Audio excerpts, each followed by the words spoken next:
오늘이 2023년도 마지막 수요 기도회, 마지막 수요 예배 자리가 됐네요. 그간 또 수요 기도회의 자리를 지키시고 또 함께 우리 교회와 교회 속한 가정들, 그리고 또 이 지역 복음화 또 선교를 위해서 우리 함께 기도해 왔습니다. 그 기도를 주님께서 들으셨고 또 들으시고 계시는 줄 믿습니다.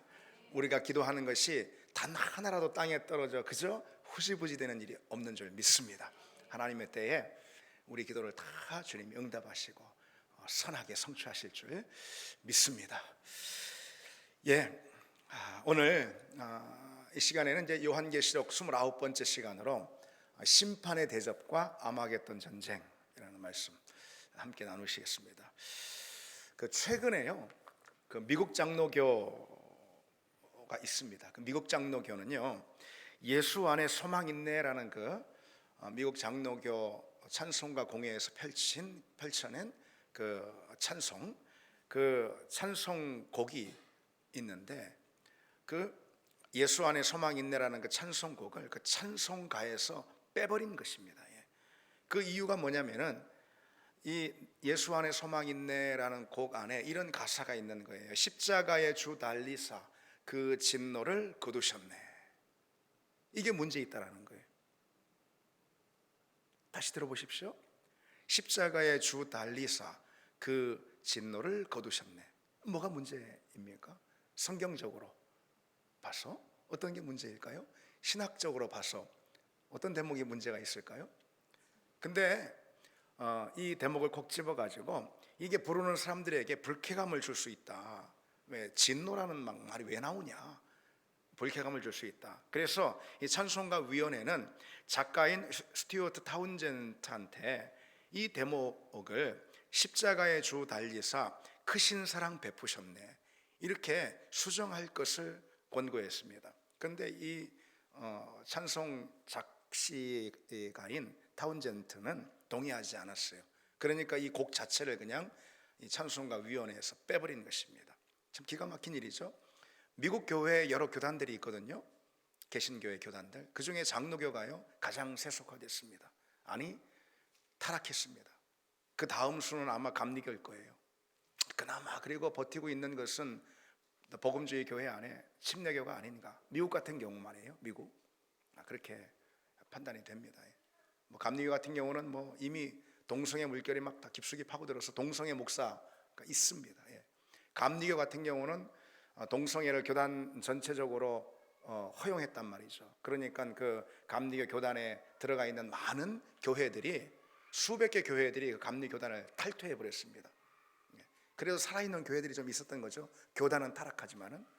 그런데 장로교는요, 이미 오래전부터 그게 다 통과돼서 그것이 다 보편적으로 받아들여지고 있는 그런 교단, 미국 장로교예요. 우리나라의 교회를, 우리나라에 선교하고 교회를 세워준 140년, 150년 전에 미국 장로교가 그렇게 소속화되고 그렇게 타락하게 됐습니다. 어쨌든 그 진노를 거두셨네, 이거 불쾌감을 줄 수 있다 해서 빼버렸다는 것이죠. 여러분, 성경을 한번 보십시오. 성경이 어떻게 말씀하고 있냐면은, 여러분, 우리가 너무 잘 알고 믿지 않는 사람들까지도 다 아는 요한복음 3장 16절, 복음의 핵심 중의 핵심, 하나님이 세상을 이처럼 사랑하사 독생자를 주셨으니 이는 그를 믿는 자마다 멸망하지 않고 영생을 얻게 하려 하심이라. 이 말씀 제일 사랑하잖아요, 우리가. 그런데 이어지는 36절에는 이렇게 말씀하고 있어요. 이게 결론과도 같은 말씀이에요. 아들에게 순종하지 아니하는 자는 영생을 보지 못하고 도리어 하나님의 진노가 그 위에 머물러 있느니라 라고 마치고 있어요. 하나님은 물론 사랑의 하나님이에요. 그 사랑으로 독생자를 아낌없이 세상 가운데 내어주셨어요. 바로 우리가 그 십자가라는 대목을 주목해 볼 필요가 있어요.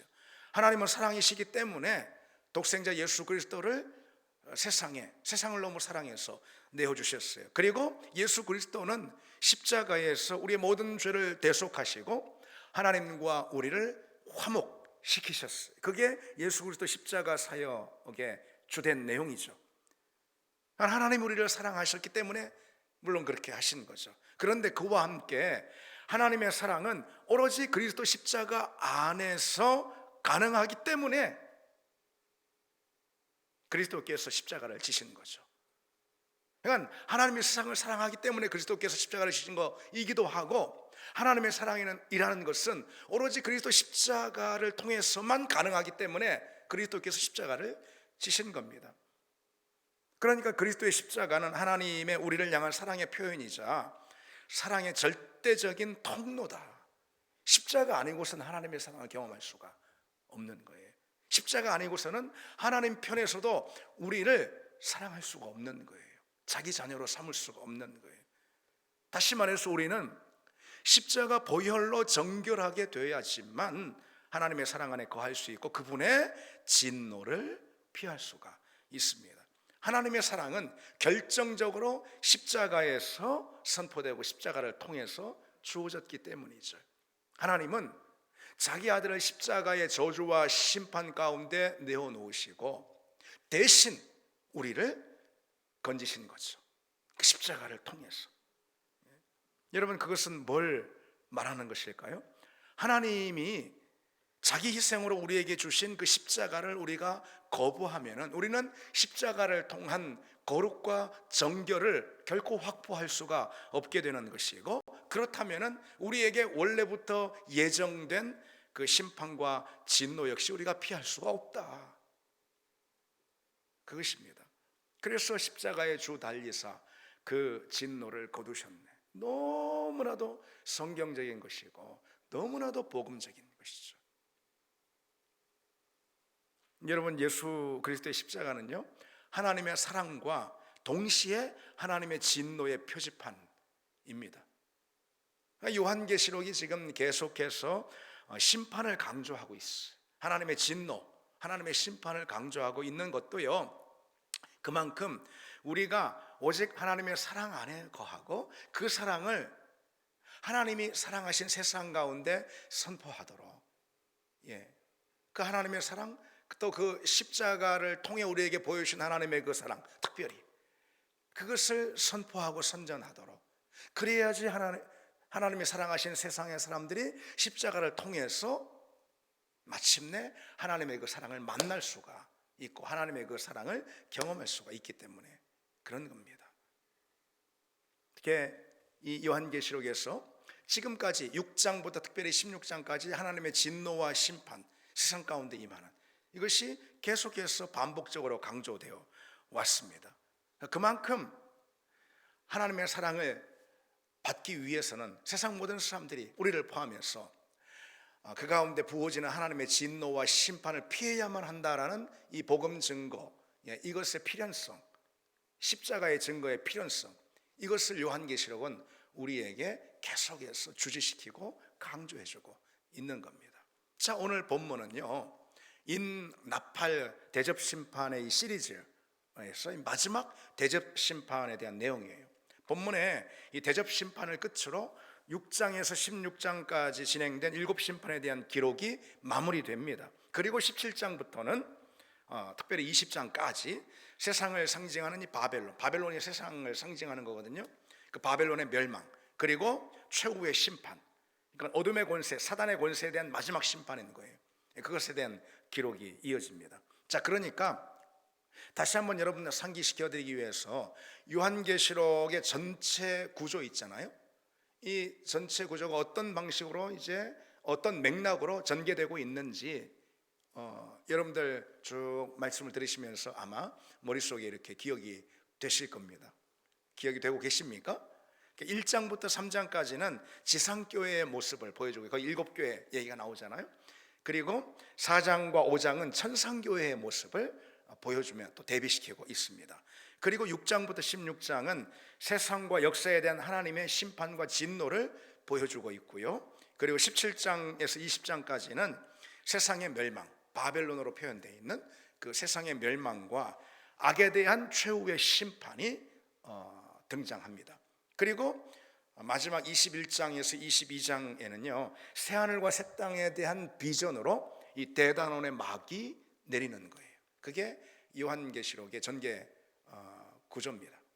오늘 본문에서요, 심판에 대한 기록이 지금 16장이니까 이 결말을 향해 지금 가고 있는데요. 특별히 본문에 이 진행되는 7 대접 심판은요, 우리 일전에 봤던 7 나판 심판 있잖아요.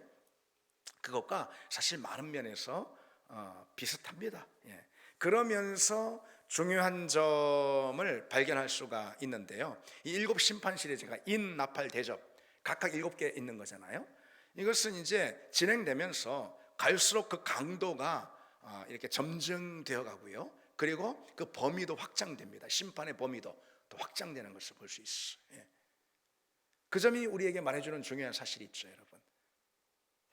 이 심판의 강도가 이 종말의 기간 역사가 흐르면 흐를수록 점점 더 강해지고 점점 범위가 확대된다라는 것이 우리에게 말해주는 메시지가 여러분 뭘까요? 사람들은요 보통 낙관론을 가지고 있어요. 세상 점점 좋아질 거야, 점점 잘 될 거야, 이런 낙관론들을 많이 가지고 있습니다. 세상 사람들이 보통 가지고 있는, 아니 우리 그리스도인들조차도요 그런 낙관론에 대해 지적해주고 있는 거예요. 세상은 결코 지금보다 나아지지 않는다. 이게 여러분 성경의 시각이고 성경적인 세계관이에요. 결코 나아지지 않는다. 성경적 세계관으로 볼 때 이 낙관론은 무모하고 위험스러운 것입니다. 그것은 역사의 방향에 대해서 크게 오해하고 있는 거예요. 근데 특히 여러분 20세기에 들어와서 보면은요, 이 과학기술 문명이 엄청나게 발달하고 또 산업화가 일어나고 그리고 전 세계적으로 이 민주화가 또 일어나고 그랬습니다. 근데 그렇게 되면서 굉장히 낙관론이 형성이 되고 아주 팽배해졌습니다. 뭐 예를 들어서 여러분 페니실린 같은 경우만 봐도요, 그러니까 전염병을 이게 그냥 단기간 내에 정복해 버렸잖아요. 그동안 뭐 수세기 동안 해결할 수 없었던 그 문제를 그냥 단번에 해결해 버렸잖아요. 페니실린 하나로. 그러니까 이제 뭐 인류는 뭐 이제 뭐 100몇 세까지 살 거야, 뭐 이러면은 뭐 세상이 점점 좋아질 거야, 질병이 다 치유될 거야, 뭐 이런 낙관론들이 상당히 팽배했다라는 거예요. 그리고 말씀드린 대로 산업화와 민주화가 전 세계적으로 이렇게 일어나게 됐습니다. 이게 획기적으로 우리의 삶이 개선이 됐어요. 여러분 100년 전 이 동네에 살았던, 이 동네에 누가 살았는지 몰라도 우리 조상들과 우리의 삶의 모습을 보면은요, 이게 막 좀 기가 막히게 달라요, 여러분. 너무너무 달라요. 어떻게 사람이 저렇게 살았을까라고 생각될 정도로 이 삶의 모습이 얼마나 낙후했는지 모릅니다. 그게 무슨 뭐 사극 보면은 뭐 조선시대에 뭐 이게 무슨 뭐 비단 옷 입고 나와가지고 사람들이 뭐 다 이렇게 뭐 그냥 기름기 잘잘 흐르고 다 그런 것만 봐가 조선시대 저렇게 살았는가 한지 모르지만, 여러분 조선시대 사람들이 그러지 않았어요, 여러분. 어쨌든 이게 획기적으로 한 1세기 사이에 획기적으로 좋아지니까요. 그러니까 20세기는요, 지금은 21세기잖아요.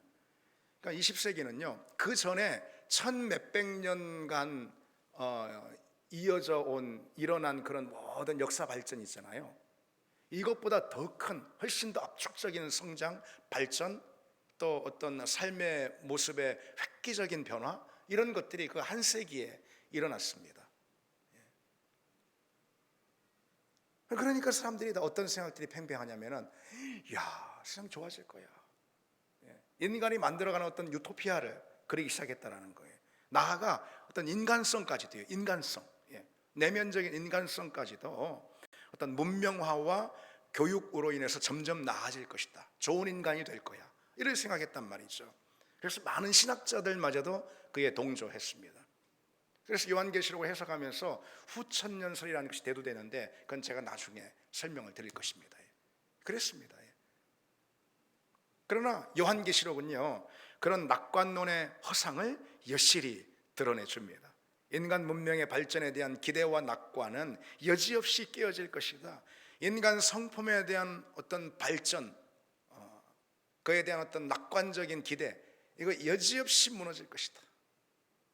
그게 바로 요한계시록이 우리에게 펼쳐 보여주는 그런 세계관입니다. 여러분, 그러나 20세기 조금 지나면서 우리가 그걸 사실 모든 사람들도 느끼지 않습니까? 세계 대전이라는 것이 1차, 2차 일어나면서 수천만 명이 죽고 어떤 공산주의라는 흉악한 그런 이데올로기가 등장해가지고 역시 수천만 명이 죽고, 인간의 어떤 잔악하고 끔찍한 인성은 결코 바뀌지 않는다는 거예요. 그뿐입니까? 과학기술 문명 산업화 여러 가지로 인해서 어떤 정치적인 어떤 민주화 여러 개선되는 거, 이런 걸로 인해서 막 좋아질 거라는 기대가 여러분 있습니까? 그런 기대가 있습니까? 사람 그 자체가 달라지지 않고 바뀌지 않기 때문에 오히려 과학기술 또는 기술 문명 같은 것들이 우리 인류의 해가 될 것을 염려하는 그런 사람들도 많지 않습니까? 그런 것들이 우리에게 다 좋은 유토피아 같은 세상을 만들어 줄까요? 요즘 같은 경우는 뭐 AI 기술 같은 것도 나오고, 4차 산업혁명 하면은 야, 세상은 더 좋아질 거야, 환상적이 될 거야, 내 그 세상에서 좀 살고 싶은데. 그래서 뭐 어떤 사람들은 뭐 자기를 뭐 냉동인간 만든다나, 뭐 100년 후에 뭐 깨어가지고 산다고, 그건 허상이라는 거예요. 그게 바로 성경이 우리에게 가르쳐주고 있습니다. 더욱이 여러분, 예수님께서 직접 말씀하셨어요. 세상의 마지막 때에 인류가 크게 번성하리라 이렇게 말씀하지 않았어요. 모든 면에 있어서. 주님은 마지막 때에 있을 도래할 인류의 재앙들, 그리고 도덕적 영적 혼탁함들, 그리고 국가적인 민족적인 혼란함들, 이런 거에 대해서 주님은 마태복음 24장에 그리고 마가복음에서도요 매우 강조하셨습니다. 세상은 잘 될 거라는 이런 낙관론은 성경적인 시각을 갖고 있다면 그것은 버려야 하는 내용이죠. 허상이래요, 허상.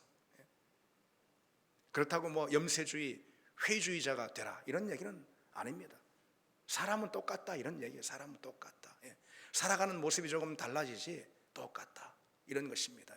그래서 악이 팽배하고 죄가 넘쳐나고 광영하고 하는 그런 모습들, 그로 인해서 많은 사람들이 고통을 받고 어려움을 겪는 것, 이런 것들은 변하지 않는다 이런 뜻입니다.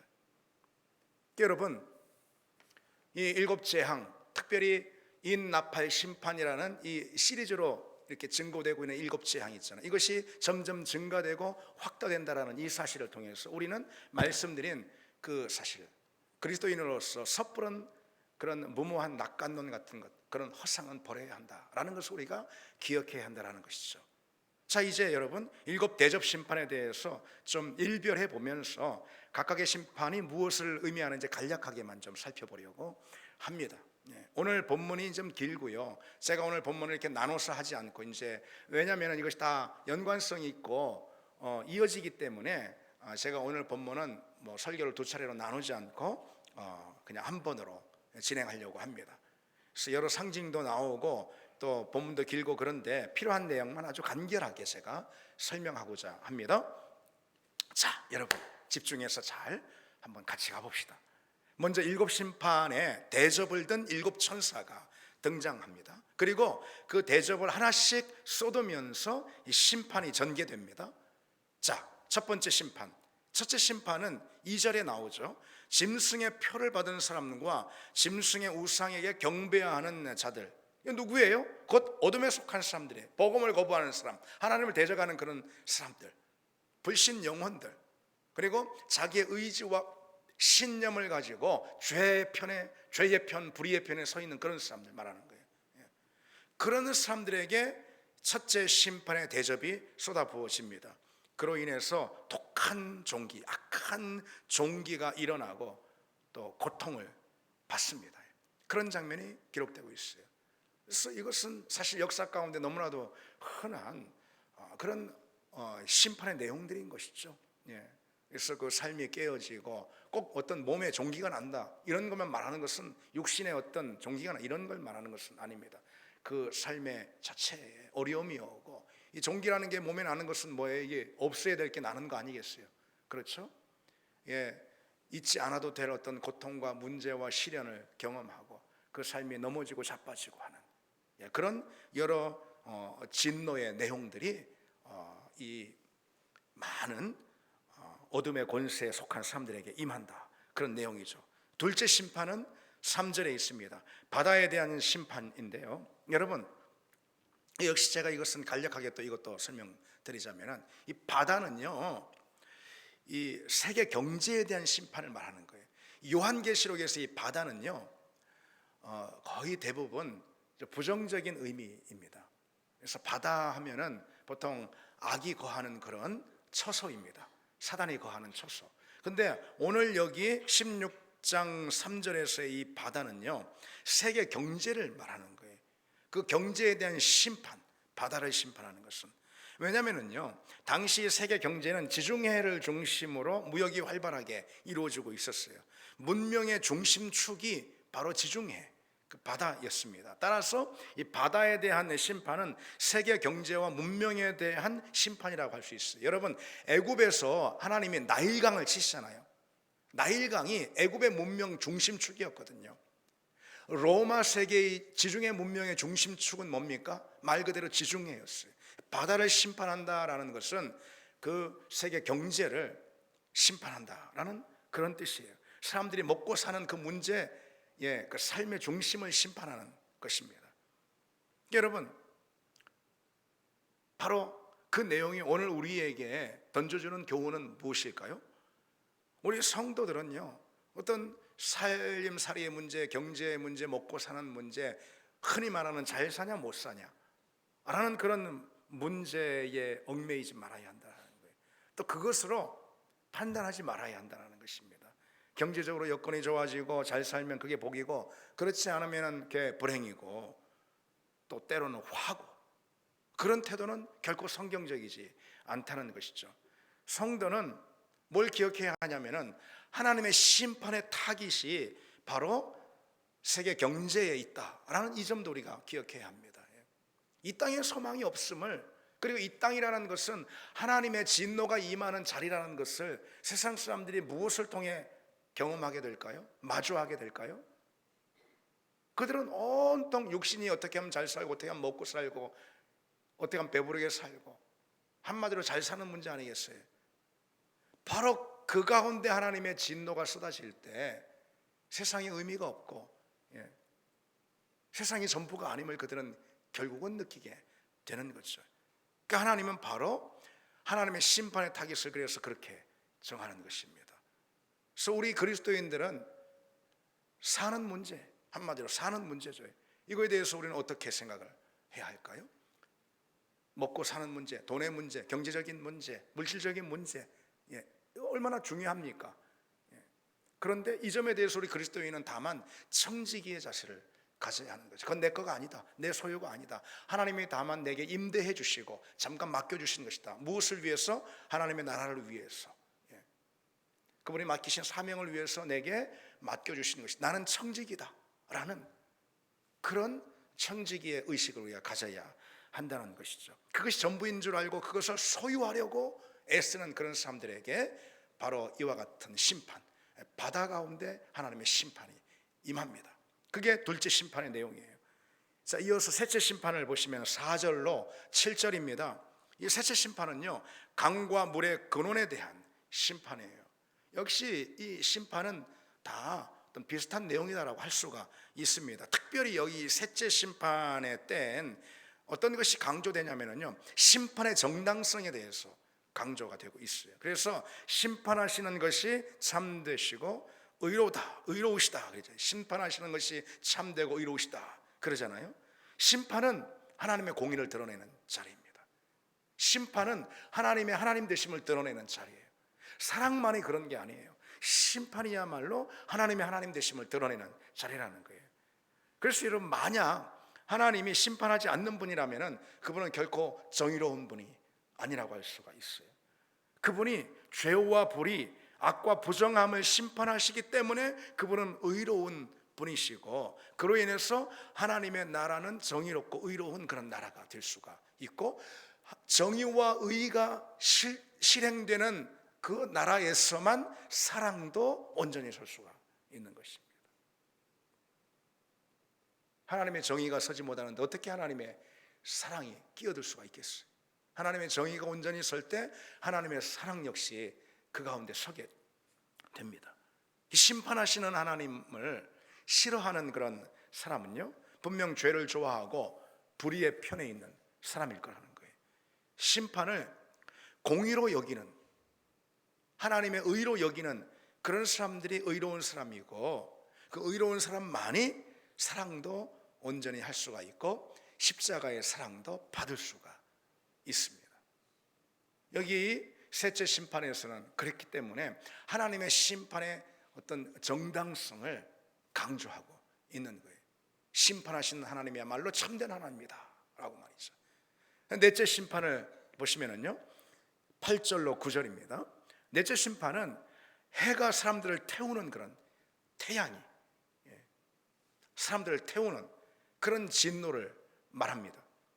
여러분, 아까 첫째 심판 같은 경우는 단지 종기만 일으키는 그런 심판이었잖아요. 그런데 넷째 심판은 훨씬 더 강력합니다. 그래서 맹렬한 태양의 불이 이 태양의 불이 대접해서, 천사가 된 대접에서 쏟아져 가지고 사람들을 불로 태워버리는 그런 심판을 묘사하고 있어요. 훨씬 더 강한 심판이 임하는 것이죠. 더 많이 삶의 자리가 깨어지고 세상이 부서지는 그런 심판을 말합니다.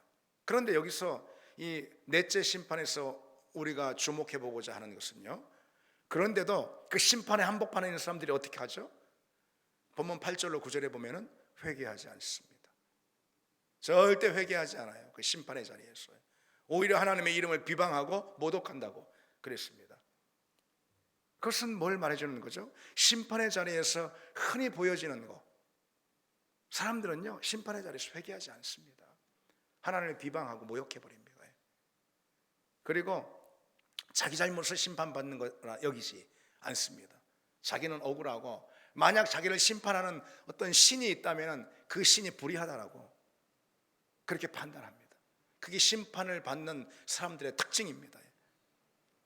심판은 결코 심판받는 사람들로 하여금 회개에 이르게 하지 못합니다. 오직 심판받는 사람들, 세상 가운데 있는 사람들, 그리고 하나님을 떠난 사람들을 회개에 이르도록 하는 것은 오직 복음밖에 없습니다. 예수 그리스도 복음, 십자가의 복음, 복음만이 심판 한복판에 있는 사람들을 회개 자리로 인도한다는 이 사실을 우리가 알아야 하는 것이죠. 세상 사람들은 그 심판에 짓눌리면서도 심판하는 그분의 손을 비방합니다. 그게 다섯 번째 심판에서도 연이어서 나옵니다. 10절로 11절의 다섯 번째 심판이죠. 이 짐승의 왕좌에 이 심판이 부어지는데요, 여기서 이 짐승은 사단을 의미합니다. 그런데 짐승의 왕좌의 심판이 부어지는데 정작 그 심판으로 인해서 고통을 받는 사람들은 그 짐승에 속한 사람들인 거예요. 그러니까 죄의 권세에 속한 사람들, 그 사람들이 고통을 받습니다. 10절에 짐승의 나라가 어두워지며 그에 속한 사람들이 아파서 자기 혀를 깨문다. 그냥 내가 차라리 죽는 게 나아, 이 정도로 삶에 고통이 있고 그리고 시련과 어려움이 있는 것이죠. 이것이 여러분 전 세계적으로 이런 심판이 이제 한꺼번에 닥치는 때가 있을 것입니다. 그게 마지막 때 중에서 마지막 때인 거예요. 그러나 이것을 그 마지막 때 중에 마지막 때가 아니다 하더라도 사람들이 다 개별적으로 겪는다 이것이죠. 그렇죠. 그래서 어떤 사람들은 정말 차라리 죽는 것이 나을 정도로 자기 인생이 고단하고 그리고 너무나도 힘들고 고통스러운 그런 경우가 얼마나 많이 있습니까? 이 세상 가운데 임하는 하나님의 심판이 바로 그처럼 작용한다라는 거예요. 그런데 여러분 보십시오. 이번에도 짐승의 나라에 속한 사람, 그 사람들은요 역시 회개하지 않습니다. 심판을 받을 때 세상 사람들, 하나님을 믿지 않는 그런 불의한 불신자들은요 하나님을 비방하고 자신들의 행위는 회개하지 않습니다. 이게 심판 가운데 있는 세상 사람들의 성격이라는 거예요. 실제로 여러분 세상 사람들 한번 보세요. 그들은 자기들의 탐욕과 분노와 질투와 교만 때문에 일어난 모든 자기 인생의 참상들 그리고 고통들, 그것의 원인을 하나님께 종종 돌립니다. 하나님 믿지도 않으면서 말이죠. 예를 들어서 여러분 전쟁을 한번 생각해 보세요. 전쟁이 왜 일어납니까? 왜 전쟁에 그 참혹한 일들이 벌어집니까? 왜요? 왜 하나님이 전쟁을 일으키십니까? 아니죠. 사람들의 탐욕과 그리고 분노 때문에, 적개심 이런 것 때문에 전쟁이 일어나는 거 아니겠습니까? 그 전쟁의 참상을 겪으면서 사람들은 그런데 어떻게 하죠? 그 원인을 자기에게 돌리지 않고 하나님이 도대체 뭐 있기나 해? 하나님 있다면 왜 이런 일이 일어나? 하면서 하나님을 비방합니다. 세상은 아무리 심판의 징후가 있다 하더라도, 심지어 심판 한복판에 있다 하더라도 회개하지 않는다는 거예요. 말씀드린 대로 그대로 회개의 길로 돌아서게 하는 것은 오직 십자가 복음을 증거하는 길밖에 없습니다. 그래서 요한계시록 왜 자꾸 이런 말씀을 우리에게 주고 있느냐? 이 요한계시록은요, 어떤 심판을 기록한 심판의 책, 미래의 어떤 예언을 한 예언의 책이라기보다도요, 요한계시록은 선교의 책입니다. 뭐라고요, 여러분? 선교의 책이에요. 선교의 책. 그러니 이런 세상 가운데 고통 한복판에 있는 자들에게, 그리고 그들의 결말이 이미 예고된 바로 그들에게 주의 복음을 전하라. 선교의 책인 것입니다, 요한계시록. 자, 이제 여섯 번째 심판으로 또 가보시죠. 12절로 16절인데요 이 여섯 번째 심판은 오늘 본문 전체 내용에서 어쩌면 제일 중요합니다. 먼저 큰 강 유프라데스 강이죠. 거기에 심판의 대접이 부어집니다. 그로 인해 강이 마르고 동방으로부터, 유프라데스 강이 마르니까 이 동방으로부터 왕들의 길이 예비됩니다. 거기서 왕들이 온다는데, 이 왕은 뭐냐, 동방에 있는 이 왕이라는 것은 곧 사단의 권세를 뜻합니다. 왜냐하면 이때 당시 이 로마 세계는요, 로마가 있고 유프라데스 강 동쪽으로 파르티안이라는 나라가 있었어요. 그때 당시에 페르시아의 후손인 거예요. 파르티안 나라. 근데 그가 굉장히 강력했거든요. 파르티안에게 이 로마가 전쟁에서 한번 진 적도 있었습니다. 1세기 당시에. 그러니까 파르티안이 굉장히 두려운 그런 존재였어요. 요한계시록에 바로 그걸 상징적으로 갖다가 쓰는 것입니다. 요한이라는 사도가. 유프라데스 강이 마르고 그러면은 저 동방에서 왕들이 군대를 가지고 밀려 들어온다. 그런 얘기예요. 그러면은 로마와 로마 제국이 쑥대밭이 되는 것이죠. 그러니까 로마가 이룩하고 있는 이 거대한 물질적인 세상, 이것에 파국이 임할 것이다. 바로 이런 얘기예요. 자, 그리고 동방에 그렇게 왕들의 길이 예비가 되죠. 유프라데스 강이 마르고, 그리고는 그와 함께 용과 짐승과 거짓 선지자의 입에서 더러운 새 영이 나옵니다. 세 가지 영이 나옵니다. 그 새 영은 전쟁을 대비하기 위해서 온 세상의 왕들을 아마겟돈에 집결시킵니다. 그 내용이 여러분 오늘 본문에 나오지 않습니까? 그것은 뭐냐면은 곧 사단의 군대와 하나님의 군대 간에 격렬한 최후의 일전이 벌어질 것을 예고하고 있는 것이죠.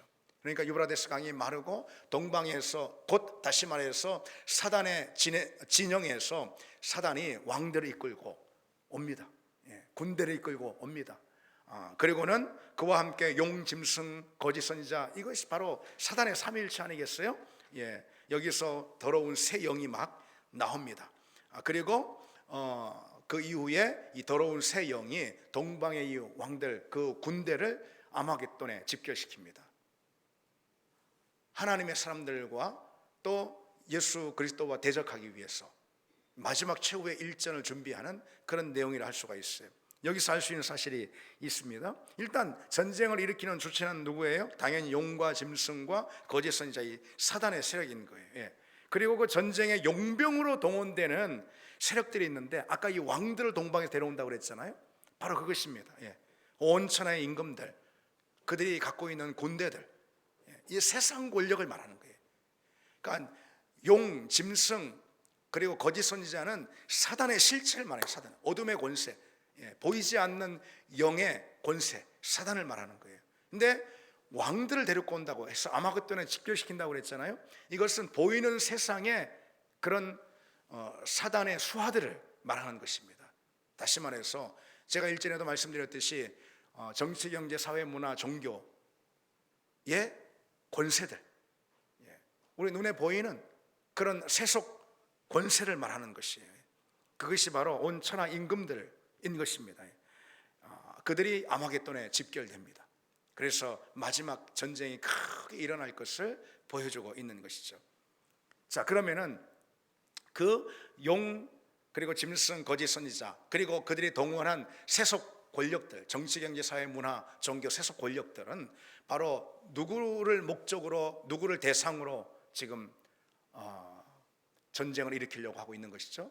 당연히 교회와 성도들이죠. 교회와 성도들. 그 전쟁은 종말의 끝, 곧 예수 그리스도 재림 때에 벌어지게 되는 전쟁이 아마겟돈 전쟁이라는 것은요. 14절에 보면은요, 하나님 곧 전능하신 이의 큰 날이라고 되어 있는데, 이게 바로 예수 그리스도 재림을 의미하는 것입니다. 이 예수 그리스도 재림 직전에 있을 치열한 전쟁, 아마겟돈 전쟁이에요. 그로 인해 세상의 멸망과 사단의 패배가 일어날 것이고 그리스도의 최종적인 승리가 있을 것입니다. 이게 바로 아마겟돈 전쟁이에요. 여러분, 요한계시록을 좀 주의 있게 보시면은요, 사단의 세력과 하나님의 백성 간에 크고 결정적인 그런 전쟁이 세 차례 등장해요. 세 차례. 자, 오늘은 21절까지니까 조금 내용을 더 시간을 더 가질 필요가 있습니다. 잘 집중해서 여러분 같이 오시면 좋겠습니다. 이 요한계시록 집중해서 보면은요, 사단의 세력과 하나님의 백성 간에 크고 결정적인 세 차례의 전쟁이 있어요. 등장해요. 오늘 본문의 아마겟돈 전쟁, 그리고 19장에 볼 텐데요, 백마를 탄 예수와 두 짐승 간의 전쟁, 그리고 20장에 나오는 곡과 마곡의 전쟁 들어보셨습니까? 곡과 마곡의 전쟁, 이거예요.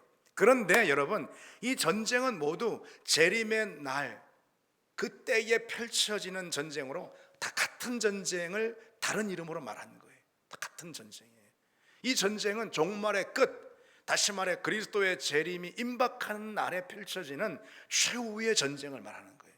그 전쟁은 사단의 영원한 패배와 그리스도의 완전한 승리를 확정지을 마지막 전쟁인 거예요. 아직 이 전쟁이 시작되지 않았죠.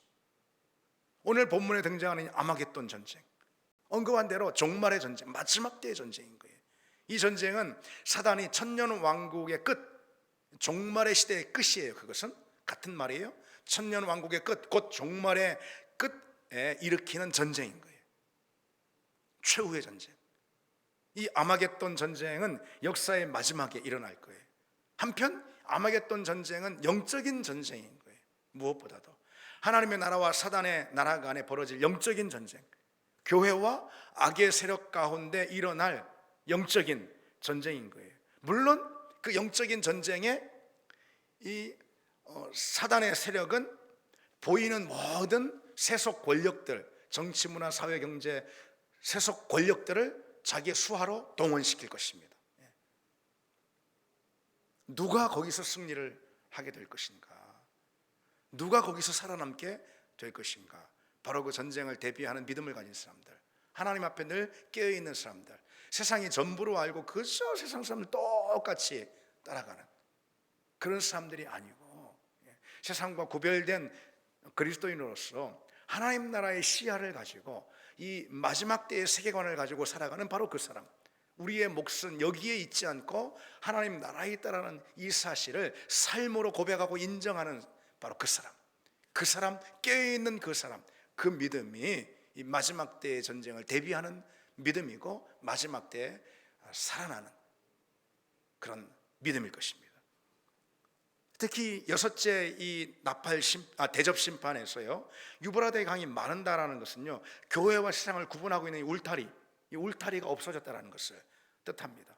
다시 말해서 이 종말의 끝으로 가면 갈수록요, 교회의 세속화가 가속될 것이다 라는 것을 말해주는 거예요. 교회와 세상 간의 울타리가 무너지는 거예요. 그래서 이 뭘 말하는 거죠? 교회가 계속해서 거센 세속화의 물결에 휘몰리게 될 거라는 것이죠. 그래서 여섯째 심판이 전개되고 있는 이 가운데 오늘 본문에 보시면은 15절에 이렇게 경고의 말씀을 교회 가운데 주고 있는 거예요. 보라, 내가 도둑같이 오리니 누구든지 깨어 자기 옷을 지켜 벌거벗고 다니지 아니하며 자기의 부끄러움을 보이지 아니하는 자는 복이도다. 깨어 있어야 한다. 세상의 물결이 거침없이 내 믿음 한복판으로, 교회 한복판으로 막 들어오게 될 것이다 라고 경고하고 있는 것이죠. 우리는 바로 그러한 시점에 살고 있습니다. 이제 마지막 일곱째 심판을 보시면 17절로 21절이죠. 일곱째 심판은 공중에 부어집니다. 이 심판, 이게 중요합니다. 심판의 대접이 공중에, 땅도 바다도 아닌 공중에 부어집니다. 곧 무엇을 의미하는 것일까요? 여러분, 성경은요 사단을 공중의 권세 잡은 자라고 표현하고 있죠. 하나님의 대접의 심판이, 마지막 대접 심판이 공중에 부어진다는 것은 바로 사단의 좌수 한복판에 하나님의 심판이 부어진다라는 그런 뜻이에요. 그래서 하나님이 결국은 사단을, 그 권세를 멸하실 것이다 라는 말씀이에요. 여러분, 이미 다섯째 심판에서요 대접을 짐승의 보좌에 부었다 라고 그랬어요. 그걸 통해서 사단을 향한 심판의 포문을 여신 거예요. 그리고 여섯째 심판의 대접으로 동방의 군대, 곧 사단의 군대가 물밀듯이 몰려온다고 그랬어요. 이어서 마지막 일곱째 대접이 그 가운데 부어지는 거죠. 그로 인해서 사단의 군대가 전멸하게 되는 거예요. 이것이 바로 하나님이 주도하시는 심판 시리즈가 목표하는 마지막 목표점인 것입니다. 사단의 권세, 그리고 그에 속한 모든 불신 영혼들을 하나님께서 일시에 심판하는, 그리고 진노의 대접을 쏟아 부으시는, 그리고 사단을 멸하시고 그리고 그리스도의 승리를 온전하게 하시는 것, 그게 바로 하나님의 심판의 마지막 지점이라는 것이죠. 그 마지막 심판의 대접을 통해서 결국은 큰 성 바벨론이 무너집니다. 바벨론은 세상을 말하는 거예요. 세상이 파국을 맞고 무너집니다. 그러한 세상의 권세가 한순간에 무너질 거라 하는 것이죠. 그래서 여러분, 우리는 오늘 본문을 통해서 결국 우리가 가져야 하는 메시지가, 받아야 하는 메시지가 무엇일까요? 그 세상과 함께 무너지고 망하는 인생이 되지 말라라는 경고의 메시지 아니겠어요? 그렇죠, 여러분? 그래서 우리가 세상과 함께 세상과 같은 가치관을 가지고 세상 한복판에서 그저 세상 사람들처럼 섞여 사는 것, 물론 우리는 세상 한복판에 살고 있습니다. 그럼에도 불구하고 우리는 구별된 하나님의 자녀들로서 우리의 소망과 우리의 사명을 하늘에 두고 우리의 기업이 하늘에 있음을 믿고 그 나라를 섬기는 주의 종들이 되어야 하는 것이죠. 그래서 그 나라에 이 땅에 많은 불신 영혼들을 편입시켜서 그들을 살아나게 하는 그런 선교적 사명, 복음 증거의 사명 우리가 감당할 때 우리는 하나님이 승리하시는 그날 역시 우리도 승리자가 될 줄 믿습니다. 그 삶의 목표를 우리 모두가 갖기를 원합니다. 우리 같이 찬양 드리겠습니다.